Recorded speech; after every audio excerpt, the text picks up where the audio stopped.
Hello दोस्तों, मैं संतोष कुमार गुर्जर। आज मैं आपके लिए लेकर आया हूँ एक नया कोर्स कक्षा 12 का। अब देखिए, लगातार ये क्लासें होंगी और इस क्लास में हम कक्षा 12 की जो राजनीति विज्ञान है उसकी दोनों बुक्स पढ़ेंगे। और आज हम पढ़ने जा रहे हैं कक्षा 12 की राजनीति विज्ञान की दूसरी बुक, जिसका नाम है स्वतंत्र भारत में राजनीति। और स्वतंत्र भारत में राजनीति जो दूसरी बुक है उसका पहला अध्याय है राष्ट्र निर्माण की चुनौतियां।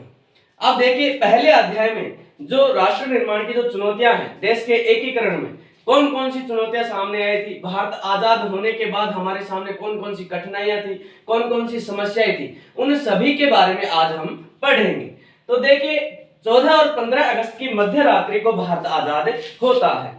भारत कब आजाद होता है? 14 और 15 अगस्त की मध्य रात्रि को, मतलब 14 अगस्त को पाकिस्तान और 15 अगस्त को भारत आजाद होता है। आजाद हुए थे दोनों एक साथ 14 और 15 अगस्त की मध्य रात्रि को, लेकिन पाकिस्तान 14 अगस्त को अपना स्वतंत्रता दिवस मनाता है और भारत 15 अगस्त को अपना स्वतंत्रता दिवस मनाता है। अब देखिए, जैसे भारत आजाद होता है उसी रात को, जो 14 और 15 अगस्त की मध्य रात्रि थी, उसी दौरान संविधान सभा के विशेष सत्र को संबोधित करते हुए पंडित जवाहरलाल नेहरू जी एक प्रसिद्ध भाषण देते हैं जिसका नाम होता है भाग्य वधु से चिर प्रतीक्षित भेंट, यानी कि ट्रिस्ट विद डेस्टिनी। मतलब ये कहते हैं कि जिस भाग्य वधु का, मतलब जिस पल का हमें इंतजार था वो हमें मिलने वाली है। मतलब आजादी को एक भाग्य वधु के रूप में दर्शाया गया है, स्वतंत्रता को एक भाग्य की वधु के रूप में दर्शाया गया, और उससे हम मिलने वाले हैं कब? 15 अगस्त को। जैसे ही भारत को आजादी मिलेगी हम उससे मतलब साक्षात भेंट करने वाले हैं। ये प्रसिद्ध भाषण किसने दिया था? ये दिया था पंडित जवाहरलाल नेहरू ने। अब देखिए, जो देश आजाद होने के बाद जो विभाजन हुआ था भारत और पाकिस्तान का, ये किस सिद्धांत के आधार पर? तो ये द्विराष्ट्र का जो सिद्धांत था, इसी के आधार पर एक अलग देश पाकिस्तान की मांग की गई थी। अब जो द्विराष्ट्र का सिद्धांत है वो किसके द्वारा दिया गया? वो दिया गया था मुस्लिम लीग के द्वारा। मुस्लिम लीग जिसका गठन 30 दिसंबर 1906 को बांग्लादेश की राजधानी जो ढाका है वहां पर होती है, उसी मुस्लिम लीग ने आगे जाकर के द्विराष्ट्र का सिद्धांत देती है और इस सिद्धांत के तहत एक अलग देश पाकिस्तान की मांग करती है। और इस सिद्धांत के तहत मुस्लिम लीग कहती है कि भारत किसी एक कौम का देश नहीं है बल्कि दो कौमों का देश है। और वो दो कौम कौन की? एक मुस्लिम और एक हिंदू। मतलब हिंदू और मुस्लिम दो कौमों का देश है कौन? भारत। और इसी आधार पर मुस्लिम लीग है वो अलग देश की मांग करती है। किसकी? पाकिस्तान की। अलग देश पाकिस्तान की मांग करती है। पाकिस्तान, मुस्लिम लीग अलग देश पाकिस्तान की मांग करती है। किस सिद्धांत के तहत? द्विराष्ट्र के सिद्धांत के तहत, जिसका कांग्रेस ने विरोध किया था, लेकिन कांग्रेस की नहीं चली इसमें। अंततः मुस्लिम लीग के द्वारा जो दिया गया सिद्धांत था वह बात कांग्रेस को माननी पड़ी और जो विभाजन का आधार तय किया गया था। देखिए, द्विराष्ट्र का सिद्धांत तो दे दिया गया, अलग देश पाकिस्तान की मांग मान ली गई। और जो अब जैसे देश आजाद होता है, आजादी के बाद विभाजन कैसे किया जाए, विभाजन किस आधार पर किया जाए, इसका आधार रखा गया था धार्मिक बहुसंख्या को। धार्मिक बहुसंख्या को विभाजन का आधार रखा गया। इसमें विभाजन की जो प्रक्रिया है, इसमें हमें कौन कौन सी समस्याओं का सामना करना पड़ा था?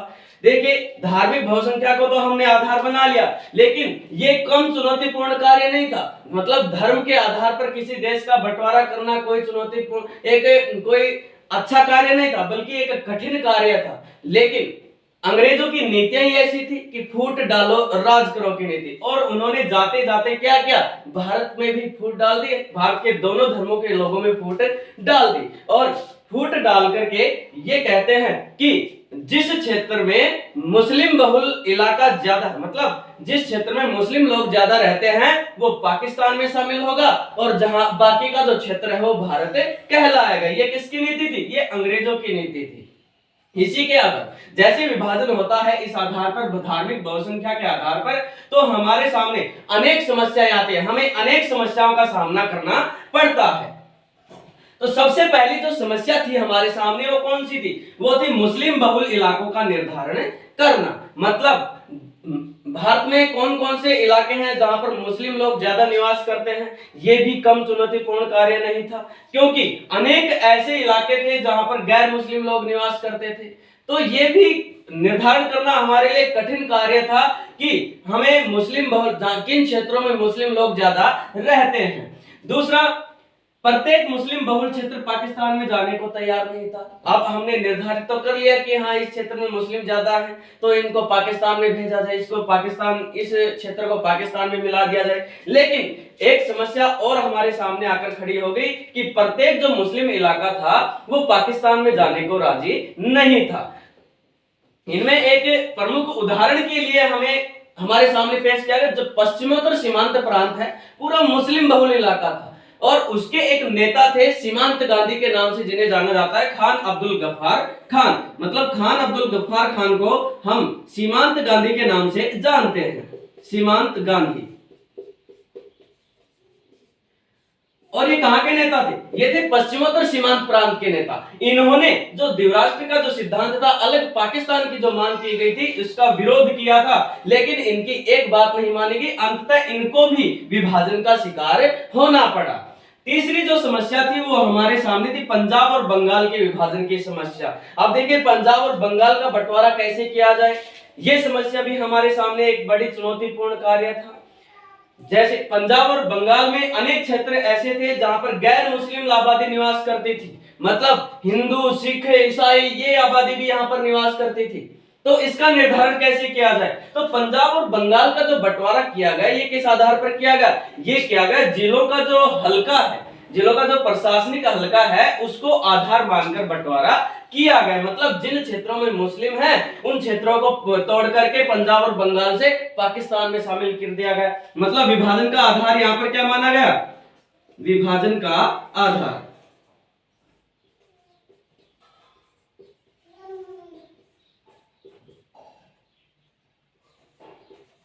प्रशासनिक हल्का।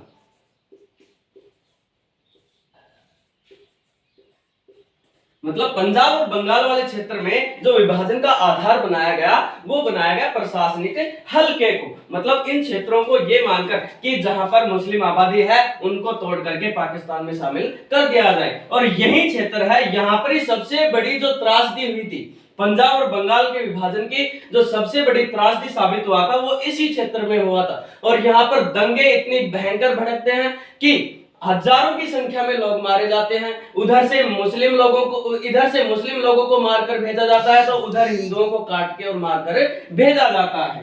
चौथी समस्या हमारे सामने थी अल्पसंख्यकों की समस्या। जो अल्पसंख्यक लोग थे उनकी समस्या हमारे सामने बहुसंख्या में आ गई थी।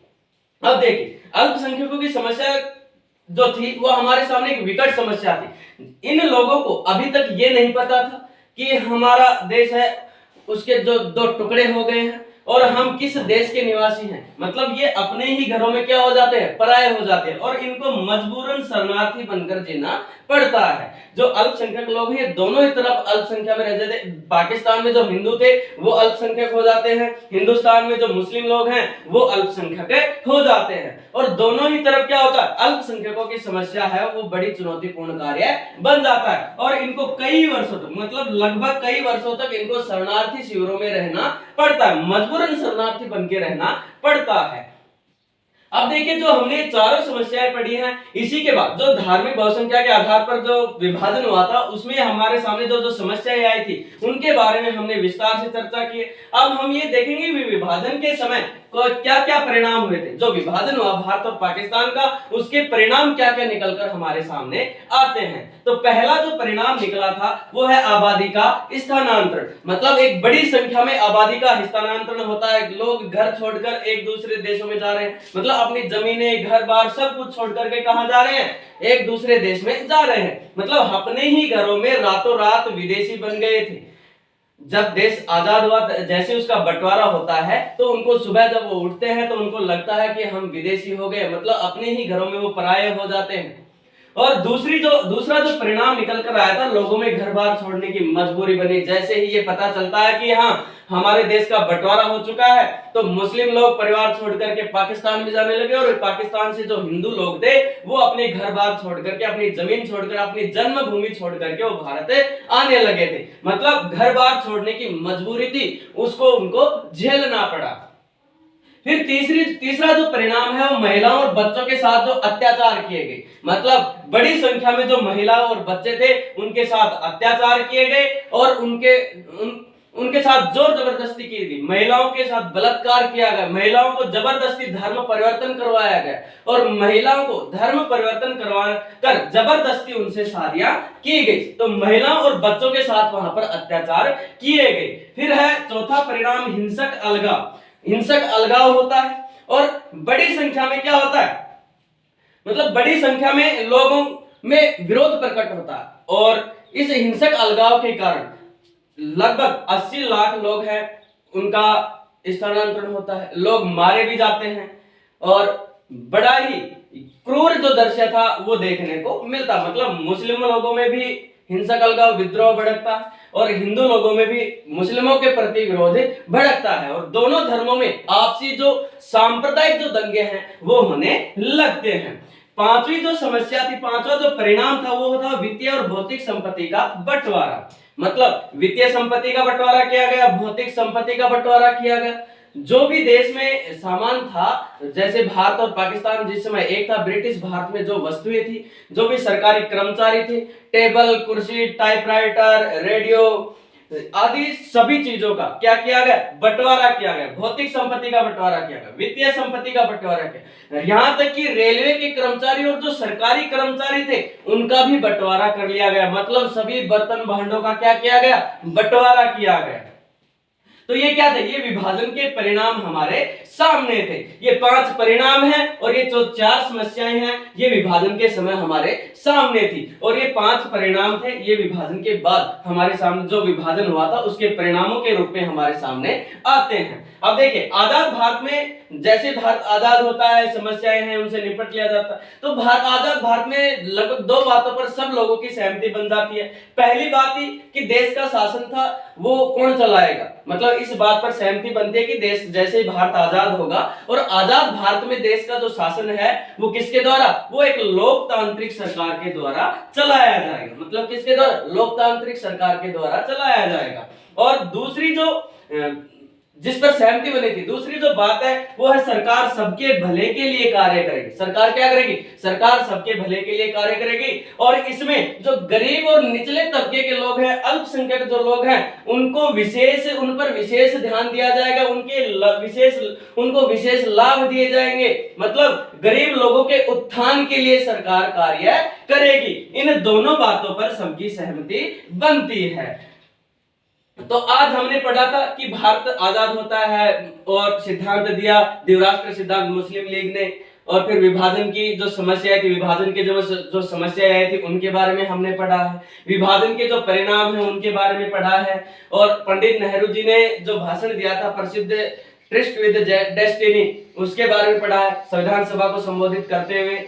और जो जिन 2 बातों पर सहमति बनी थी आपस में सभी लोगों की, उन 2 बातों को हमने पढ़ा है। तो आगे के जो विभाजन में, राष्ट्र निर्माण में जो चुनौतियां हमारे जो सामने थी उनके बारे में हम पढ़ेंगे अगले चैप्टर में। मतलब चैप्टर तो यही होगा लेकिन अगले पार्ट में पढ़ेंगे।